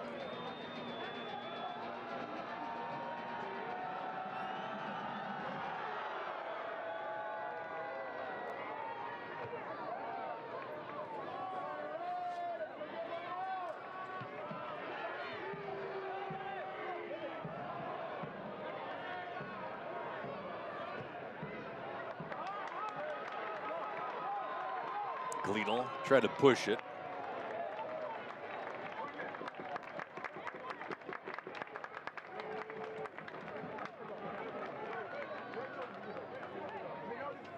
A good time for Monterey Bay to get a second, because they just want to take the pressure off now.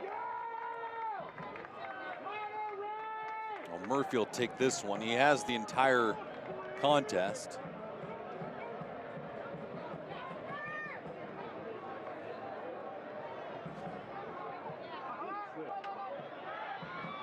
Elevating, and that one going on goal. Rakowski saving the season potentially for Orange County.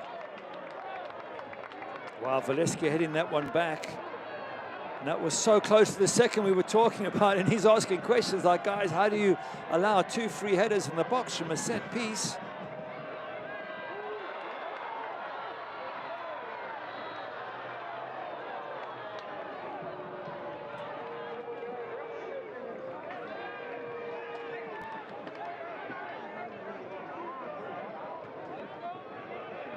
See the shot volume being put on by Monterey Bay.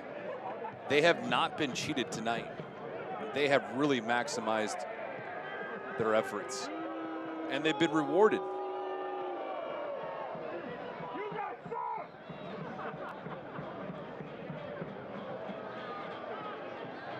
Shots right now, 12-7 in favor of Monterey Bay.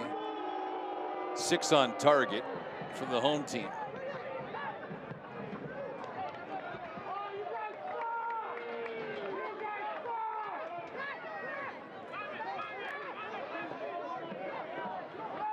The entire season for Orange County is going to hinge on these last 18 minutes or so, because if they can't get 2 goals, then I think you can pretty much say almost with mathematical certainty that they're out. They would need to win every one of their remaining 5 or 6 games, and that is nearly impossible given that most of them are away from home against teams like San Antonio and Pittsburgh.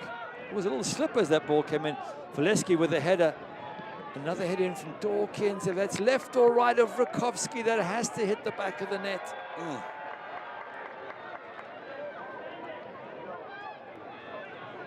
Dawkins hit that thing flush. Unfortunate for him, it was straight. Gleedle. Dawkins. Redirection, and on the goal line, it's still 1-0. If it's not Rakowski, it's Hoffman. And Hoffman with a great stop, at least for the time being. And now Ian Hoffman just says, let me get this thing out of the way. Some lovely interplay from Gleedle and Dawkins in the build up to that kick off the line. Yeah, and you look at the sideline too. Richard Chaplow is hot.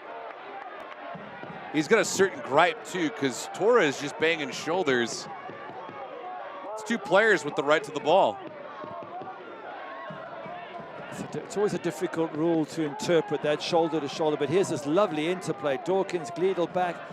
Dawkins is trying to find Gleedle, but that ball eventually just kicked off the line. Some fantastic play up front there from Monterey Bay. So unlucky not to get the second. Good defending though from Hoffman. It's a great shot from our guys. Field level here tonight in Seaside, California.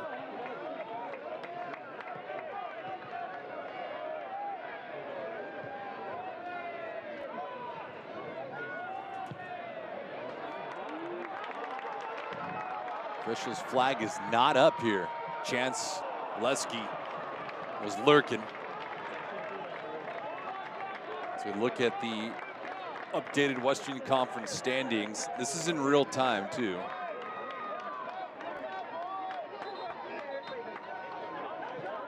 It's on the 75th minute. Look at that 7th spot, the last in the playoffs. Las Vegas on 37, LA 36, and in lifetime it should be Monterey Bay 35 with a game in hand and Las Vegas Lights to play next. So, wow, so tight. Yeah. And you can't even write off Oakland Roots or Phoenix Rise in this, or Los Dos. The only team you can write off, you would think, if they don't get something out of this, would be Orange County. Well, you can't write off our team. Big thanks to our entire crew working tonight. Bruno Santos, Claudio Telecher, Manny Simone, and Steffi Aguilera. Our entire ESPN crew working with us tonight. Can't do it without you guys.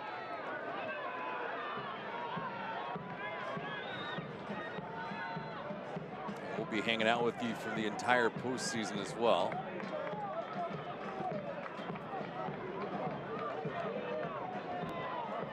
That'll be played out. Substitution, Monterey Bay. Number 9, second body for number 10. Christian Velasquez. Number 17, Arun Vasilovich. For number 23, Sam Weaver. Well, Vasilovich coming in again as he did against San Diego, and to great effect because he had a hand in the 3rd goal. And here is the goal scorer, man of the moment, Sam Gleedle coming off. Gleedle getting a nice applause from the hometown faithful. He earned it. His goal in the 52nd minute has been the difference maker in this one. Vasilovich making his 12th appearance this season.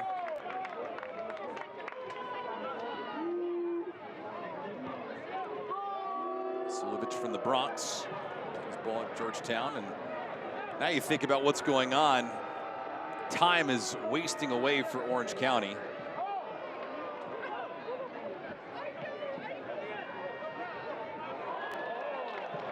Robinson there with a delicate tackle. Well, I guess all the Orange County fans have got the star on their shirt. They'll be saying, well, it hasn't been a great season, but we're still the reigning champions for the moment. And that's the truth, but wow, what a difference from last season to this one.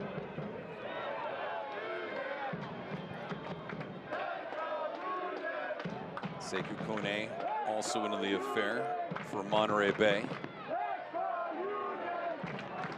Wanting another clean sheet for Siaha. He was amazing. He got, in his first 5 games, he got 5 clean sheets. Absolutely brilliant. Orange County, Detroit, New York Red Bulls, Loudoun, and El Paso. And then 2 games later against Sacramento Republic. 6 in 10 games. It's just phenomenal.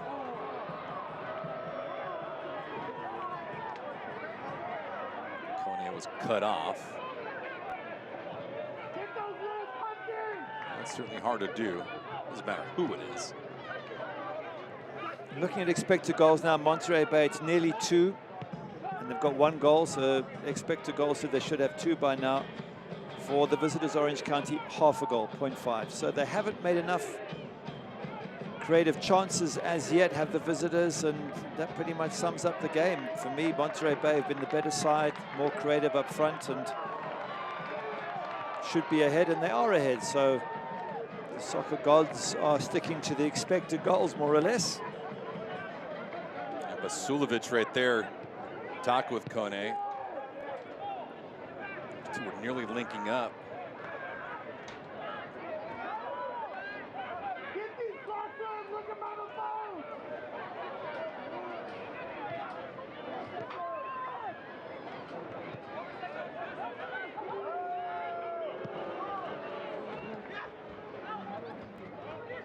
I mentioned the upcoming games for Orange County. Just looking at Monterey Bay.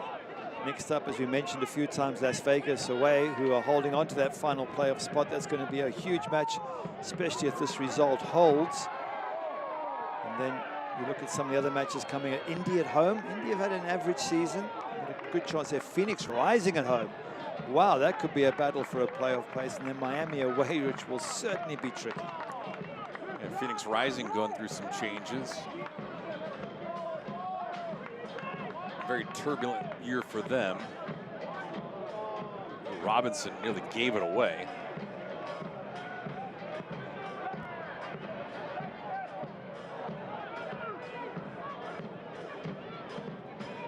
Donor, who was looking for it, Olaski has it now.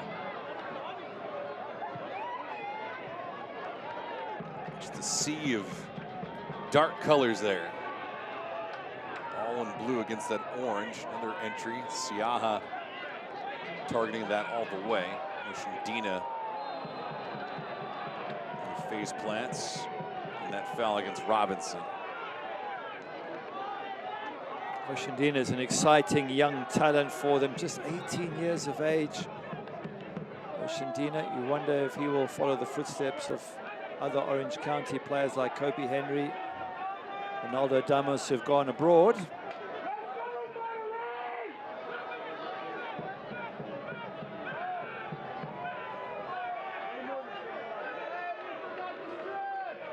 Yeah, Siaha right there directing traffic.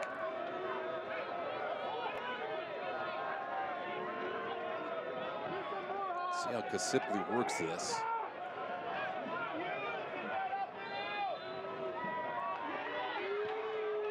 Slight chip. That one bounced around. Kone was the one that headed it out. Nice job by Sekou. And now Murphy.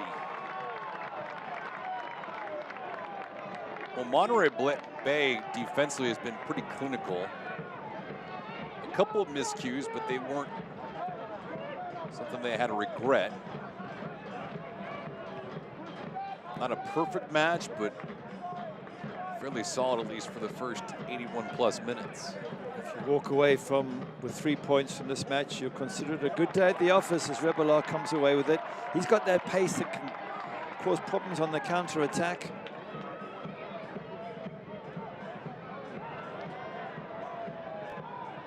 Sulovic goes down.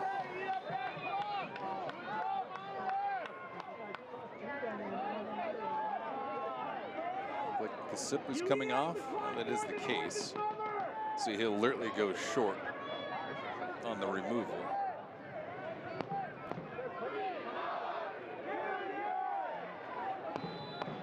Kanungus comes in for Amico. Coming in awfully late. I'm curious to see how much stoppage time we get in this contest. Kanungus only a goal this year, 2 assists in 13 matches, now make it 14. He was a regular at the start of the season, to the best of my memory. Did a few of those games and he looked really good and really solid, but I guess as the season's gone on, just hasn't been able to keep the consistency that Richard Chaplow wanted.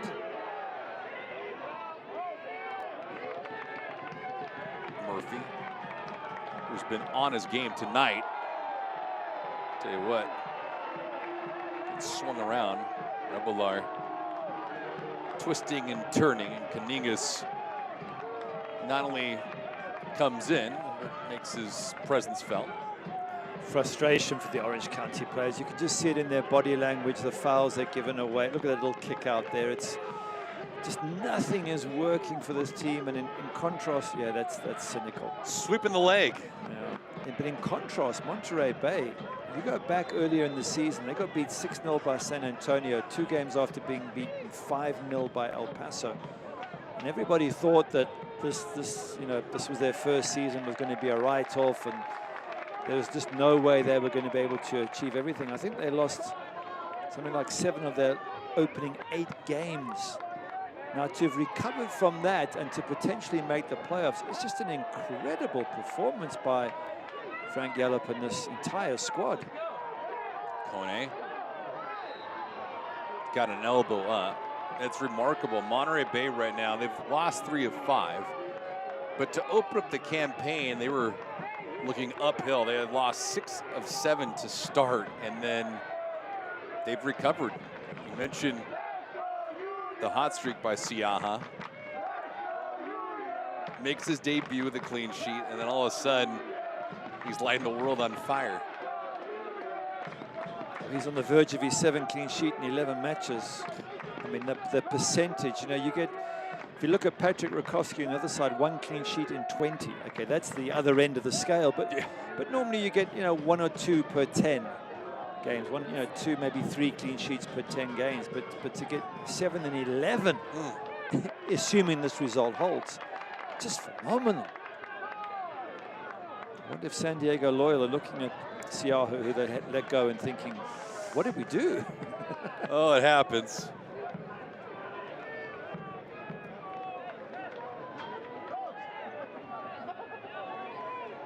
There are many of sports that have some peculiar trades, some fascinating transactions. Like I was once taught when I was a youth, Gary, if Wayne Gretzky can be traded, anybody can be traded. Greatest hockey player on earth. Well, we've got something similar happening at Man United with Ronaldo. He's one of the greatest players of our generation, or the current generation, but right now sitting on the bench for Man United. It can happen. If it can happen to them, you're quite right, it can happen to anyone. That's right.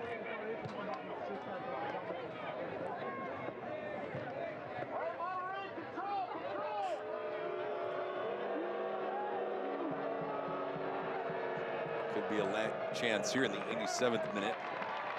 Monterey Bay trying to keep another clean sheet afloat for Siaha. Richard Chaplow complaining about the number of late goals they conceded. Maybe his team will come up with a late goal to give them a draw, which in itself wouldn't be enough, but it would be something to take away from Cardinale Stadium on this, their first ever appearance at this ground. And Villanueva, that was with a great deal of force. And Villanueva giving up height and weight to Kone. And Alex with a nice tackle at 5'8". 146 pounds soaking wet. Kone, he's 6'4" and 217. Mismatch, perhaps. Maybe, but you know what? He got him around the waist, had his head up, good tackle. Wrong sport though, and of course, now that sets things up nicely for Monterey Bay. Love an insurance marker here to put the dagger in the heart of Orange County.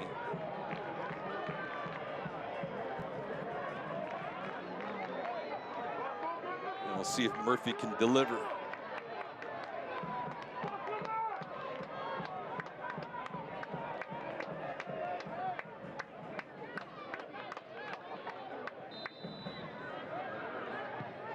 Murphy. All orange there, though. Orange County going to have to get on their horse. 88th minute. Season in jeopardy for the defending champs. You have to start thinking it's already over, because even if they pull one back, a draw just doesn't really help them enough, Orange County. They need virtually a win from every game. And this will leave them so far off that playoff line with limited games left.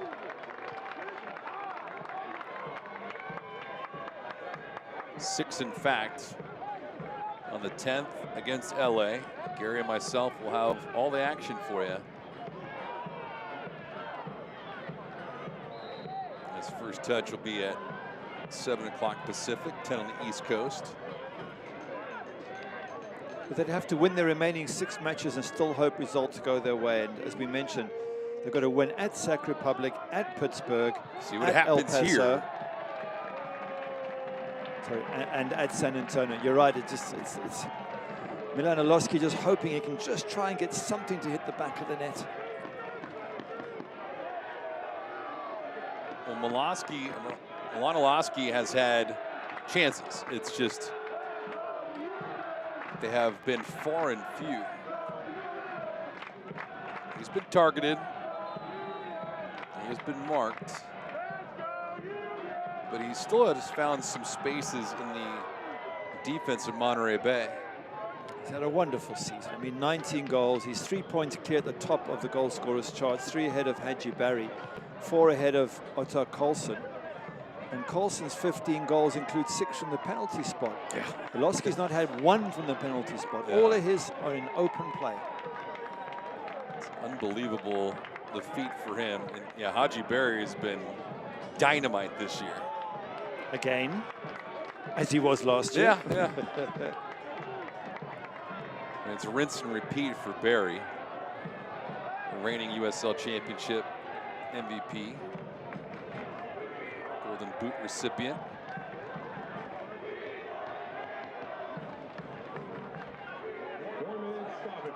Four minutes of stoppage time been allotted to the squads, and for Orange County,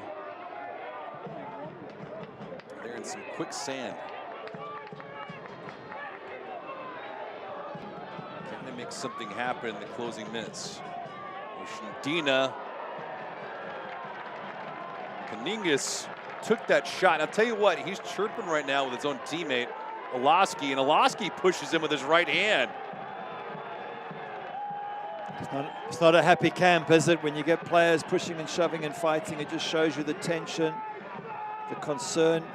Kaninga's coming on as a substitute, so he's throwing his weight around a little bit. He's not quite sure. Oh, I think Orlowski's behind him saying, leave it to me, I've got the ball. And he's saying, well, if you want the ball, get in the box. And and now he's pushing him away. Wow. Tough. Been in that situation, and it's not pleasant as a player when you have an argument. But you know what? Sometimes as a coach, I'd rather see players having a go at each other because it shows me they're passionate and they want to succeed. At least that's something positive for the Orange County fans watching. Their players are really upset with this result. Field awareness, though, as Kaningas taking that shot off his left foot. And Orlowski was setting it up with his right. Give me the 2 players side by side. I'm taking number 7 every day of the week and twice on Sunday. Well, that's probably what he's saying. He's saying, look, I'm top of the USL goal scorers charts. I'm all set up to hit it. Don't run in front of me and take the strike. And especially if you come on as a substitute 10 minutes earlier, but that's not how it works. Sometimes you see a chance, you just got to take it. So, you know, again, passion from both players, and that's what the fans will want to see. Well, it'll be a fascinating conversation with those players and the team once they get to the locker room if this match does end in Monterey Bay's favor. I don't think it's going to be a very pleasant conversation. So I think this is it now. I think their season's gone. It's done and dusted. They know it is. Whatever last remaining chance they had is disappearing right in front of them. And that's why they're upset. And I've no doubt it's going to carry over into the locker room. And harsh words might need to be said in order to get things right and ready for next season.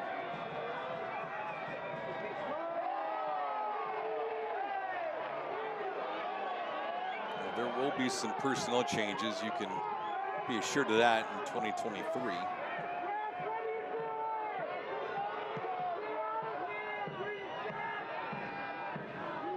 It's just a matter of who, when, and where.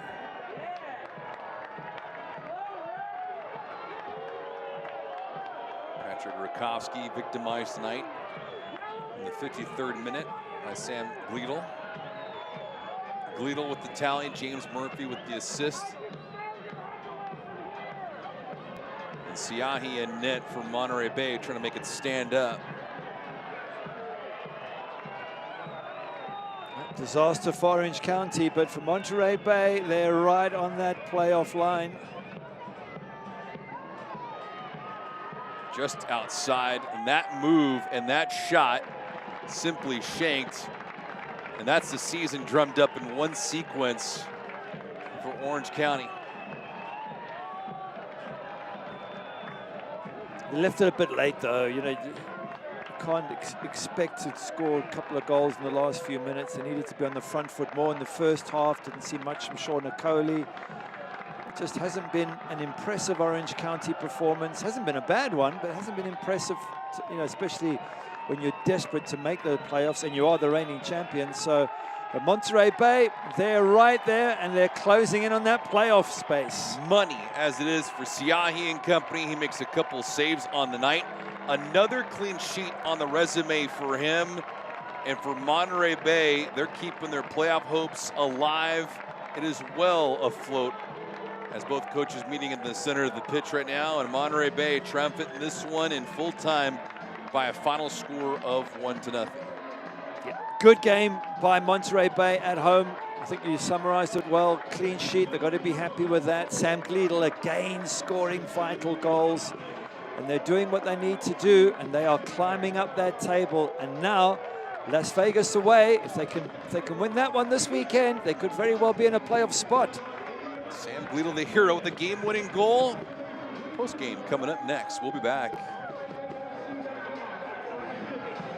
Coastal Roots Hospitality is a proud partner of the Monterey Bay Football Club. Coastal Roots Events and Catering, along with its 3 iconic restaurants, Monterey, Tarpe's, and Rio Grill, invite you to pick it up and pay it forward, where 10% of all proceeds from takeout orders are donated to various local charities. Their catering service and restaurants utilize local farms, butcheries, and ocean-fresh, sustainability-driven seafood to deliver unique and exemplary dining experiences. For more information, visit coastalrootshospitality.com.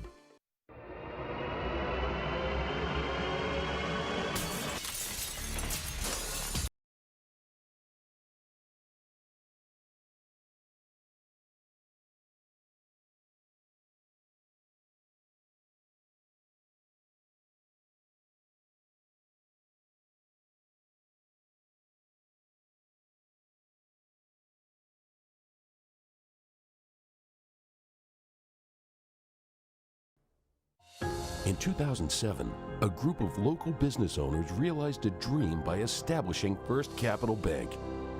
We cultivate thriving communities by growing and sustaining businesses on the Central Coast. As we celebrate 15 years, our commitment to personalized service remains unwavering. And we continue to give back to our communities. Experience First Capital Bank. Banner night for Monterey Bay FC. They're triumphant over Orange County SC by a final score of 1-0. David Gascon, Gary Bailey putting a bow on this thing as Monterey Bay FC sweeping the season series, and this is how they got it done. James Murphy with a pass there. Brilliant pass, Sam Gleadle. Great first touch. Bannon sticks a pass. Rakowski, who gets the barest of touches to it. And for the second game in a row, Sam Gleadle with vital goals that gives his team 3 points. And they are moving up that table, and they are looking good. Everyone is hugs and kisses on the sidelines as Gleadle getting his goal. That was the one goal of this contest, but overall, the pressure was put on by Monterey Bay from the first half on. Yeah, there was a header back there, Valeski, and then we saw Simon Dawkins hit the target. There was a number of occasions when they could have got the second and maybe should have got the second. Lovely interplay between Dawkins and Gleadle off the line. Once again, they were so close, Monterey Bay. And as we said, the expected goals was 2 for the home side and 0.77 for the away side. So 2-1 is what, well, a 1 goal difference is what expected goal says, and a 1 goal difference is what the result is. And for Monterey Bay, all they're worried about is not only the win, but also improving on that goal differential by 1 or by 4. It all counts the same. And for Monterey Bay FC, now they're in that 9 slot. Yeah, well, that's last playoff spot's 37. Los Dos are 1 behind on 36. Monterey Bay back on 35. But with a game in hand against Las Vegas, if they win it, they will jump into a playoff place, of course, depending on other results. Looking good, but again, if they don't win, they will fall back behind the others. Well, Monterey Bay FC improves their record to 11-14-2 overall. 35 points. Orange County SC falls to 6-12-10 overall. Milanowski and company, their season is pretty much over and done with. For my broadcast partner, Gary Bailey, I'm David Gascon. Hope you enjoyed this one. Monterey Bay FC triumphant on the night. They beat Orange County. 1-0 was the final. Good night, everyone.